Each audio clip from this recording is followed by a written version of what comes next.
warahmatullahi wabarakatuh. Selamat pagi, salam sejahtera untuk kita semua. Yang saya sayangi para mahasiswa Bapak di angkatan 2023. Ini kalau tidak salah adalah video yang ke-5 atau 6. Nah, Bapak akan menyampaikan bahwa siapa sebenarnya yang menggunakan laporan keuangan. Yang menggunakan laporan keuangan atau users of financial statement yang pertama adalah pihak internal users. Internal users itu adalah direksi. Direksi ditambah dengan para pegawai yang memahami akuntansi. Nah, direksi itu adalah terdiri dari direktur utama ditambah direktur-direktur lainnya. Apa itu direktur-direktur lainnya? Misalnya direktur sumber daya manusia atau personalia, direktur keuangan ya, kemudian direktur engineering, teknik, kemudian ada direktur logistik, macam-macam direktur. Itulah direksi. Jadi direksi itu butuh laporan keuangan. Kemudian pegawai juga butuh ya, apalagi pegawai yang backgroundnya akuntansi, dibacanya laba kita sekian, bisa lah naik gaji dan sebagainya. Itu namanya pihak-pihak internal yang butuh laporan keuangan. Kemudian pihak-pihak eksternal yang butuh laporan keuangan itu pertama adalah pemilik perusahaan, owner. Kalau perusahaan ini terdaftar di Bursa Efek, owner itu ada 5. State ownership, kepemilikan negara; individual ownership, kepemilikan individu; managerial ownership, pemilik manajerial; kemudian foreign ownership, pemilik luar negeri; kemudian domestic ownership, ya, kemudian managerial ownership dan sebagainya. Itu mereka butuh, mereka baca itu karena mereka pemilik, owner. Kemudian kalau perusahaannya listed di Bursa Efek, terdaftar Bursa Efek, ada namanya Dewan Komisaris. Dewan Komisaris ada Dewan Komisaris independen dan lain-lain. Kemudian ada komite audit. Nah itu dia. Itu perusahaan PBK terbuka di pasar modal. Kemudian komite audit itu ya bagian daripada good corporate governance, tata kelola perusahaan yang baik. Nah itu yang butuh ketiga, pemerintah. Pemerintah butuh laporan keuangan, yaitu terutama Direktorat Jenderal Pajak. Karena kalau kita berhasil dapat laba, kita wajib bayar pajak. PPh pasal 21 untuk perusahaan, bayar store. Setiap 31 Maret store.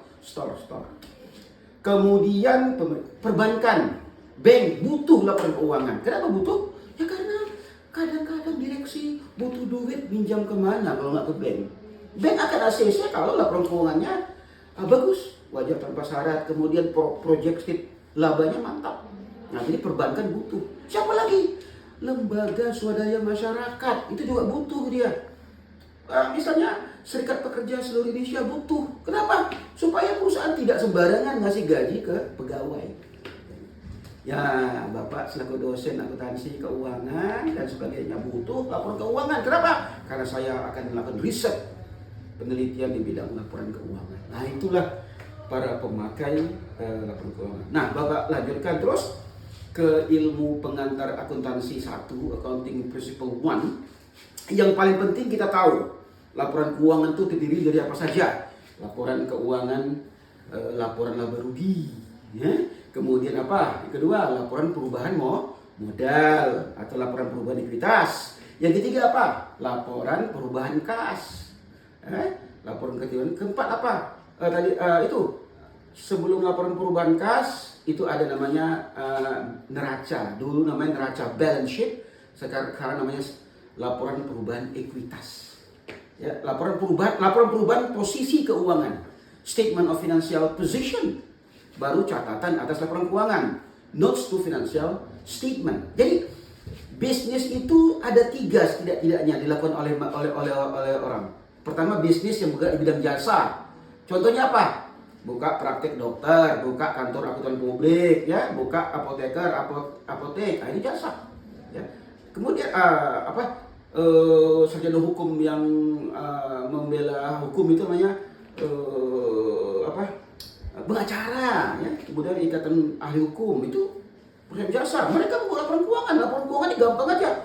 Pendapatan jasa dikurangi dengan biaya jasa. Harga pokok tidak ada di situ, inventory tidak ada di situ, ya, jasa. kedua perusahaan dagang. Perusahaan dagang tuh Bapak misalnya membeli Coca-Cola, Bapak jual lagi Coca-Cola. Coca-Cola itu harga 1.000, Bapak jual 1.500. Itu namanya perusahaan dagang. Ya, membeli barang dagangan, jual lagi dagang. Nah, yang ketiga adalah perusahaan manufaktur. Perusahaan manufaktur itu adalah perusahaan yang mempunyai bahan baku, kemudian diproses di pabrik, kemudian dijual, dibuat barang jadi, kemudian barang jadi dijual. Jadi 3 perusahaan. Ketiga-tiganya itu membuat laporan keuangan tadi. Jadi video yang ke-5 atau 6 ini Bapak akhiri dulu. Nanti ada video yang berikutnya membahas tentang elemen-elemen laporan keuangan. Sekian dulu, Anda semua. Selamat pagi, salam sejahtera. Billahi taufiq wal hidayah. Wassalamualaikum warahmatullahi wabarakatuh. Sampai jumpa pada video berikutnya. Thank you very much.